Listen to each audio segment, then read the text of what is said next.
Hello YouTube, and here we are with another episode of Throwback Thursday. This time we're going to play Blitzkrieg Commander, the first edition, second edition I believe, it's been ages because from 2011, no, they released 4 a few years ago, so it might even be, doesn't matter which edition it was, but it was a battle report called Hamburgers and Spaghetti, in which my armored ice cream cars called Italian tanks were trying to hold back an American force. It was a game size of 1,000 points without random modifiers. So it was the invasion of Sicily, as it was the only overlapping United States versus Italy army list in the book. The fluff was that the sun rose in a small village of Licata. American forces of Patton's 7th Army advanced through the streets of the small village, but the units of the 16th Army Corps under General Guzzino decided to launch a counterattack and push the Yankees back to the beaches. So that was the idea, at least. So the American force consisted of the CO, an HQ and a recce car, supported by 2 anti-tank trucks and 2 mortar half-tracks, and the heavy punchers for his force were 3 lead tanks, so not the heaviest of American tanks, but compared to an M1340, you can imagine. So we had quite a small force compared to mine, as I had the CO, an HQ, an AB-41 recce car, 4 regular infantry units, of which 2 had solo-turns, all mounted in trucks, 2 47mm anti-tank guns with trucks, and an armored arm consisting of 2 M1314s and 3 L335 tank kits, as well as a tank hunter contingent consisting of a small Semovent of 47 and the impressive Semovent of 90. So my force was way bigger in numbers, but way less in quality, so basically Italians. The Italians deployed their infantry and gun all in the orchards together with the L3s, and the only thing they could actually hurt were the anti-tank trucks of the Americans. So the armored wing deployed on the main road in a try to circle, or at least preventing them from doing it themselves, so the least that were opposing them. The Italians commenced with a slow but steady advance over this road, but poor command. I had 3 out of 8 turns that I managed to fail to give an order to any unit, and a total of 9 blunders. So yeah, it was Italian leadership at its best.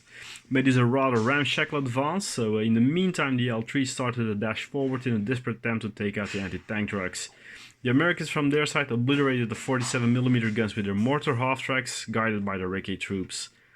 The Americans, refusing to take on the flank with the Semovento 90, started to pile their forces towards the center and using an awful lot of firepower before finally taking out the AB-41 recce car. The L3s, despite losing one of their number, had managed to destroy both the American anti-tank trucks and fell back into the orchard in an attempt to play cat and mouse with the leads that were drawn there. The mortars bombed the Fusilieri unit to pieces, causing them to fall back through their troops and scattering them to the 4 points of the compass.